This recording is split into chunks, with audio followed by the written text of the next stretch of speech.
El segundo momento está integrado por dos módulos, el 3 y el 4, escucha de historias locales y lectura de historias. El propósito principal del módulo escucha de historias locales es que los niños se encuentren con las manifestaciones y prácticas que hacen parte de su patrimonio cultural y empiecen a reconocerse como parte de un entorno que tiene unas manifestaciones específicas. Y la idea es, a partir de la experiencia, de la praxis, encontrarse con esa práctica que define un poco, pues, la identidad de su comunidad y pues que la afiancen y ellos la pongan en práctica. Ese es un poco el objetivo. Eso está acompañado por la escucha de unos relatos, entonces hay unos portadores de ese conocimiento que les comparten pues el relato sobre cuál es la importancia de esa manifestación dentro de la comunidad. La relación que existe entre el módulo 3 y 4, es decir, escucha de historias locales y lectura de historias, es el tema de los diálogos reflexivos y generativos, que es lo que queremos, que los niños empiecen a identificar historias que ocurren en el mundo rural, sean imaginarias o sean reales, y empiecen a identificar, digamos, elementos que les permiten a ellos crear una historia más adelante.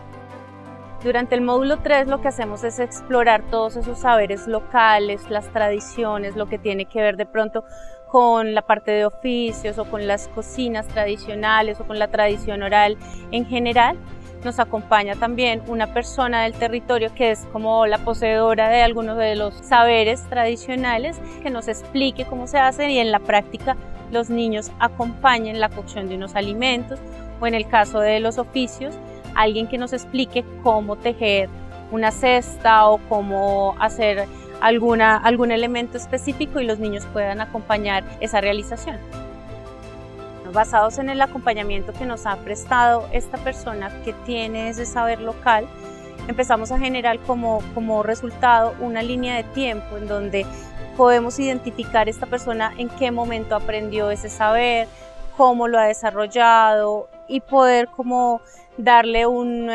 lugar en el tiempo a toda esa tradición, cómo se ha venido desarrollando en su territorio. Y en ese sentido, pues podemos tener una claridad, por decir en este caso, de lo que significa el río para ellos, para sus dinámicas sociales en general y para la construcción de sus tradiciones y la identificación y apropiación de su territorio como tal y de su identidad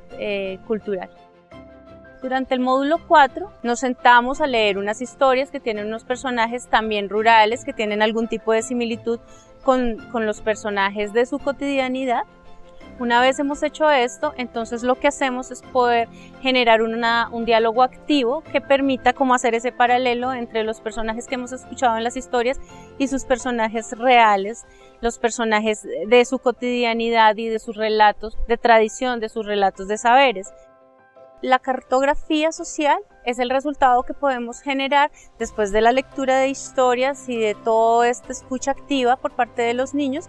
tratando de identificar como cuáles son esos puntos específicos de su tradición, los lugares más importantes dentro de su cotidianidad, dentro de todas las dinámicas sociales que generan ellos a partir de su realidad.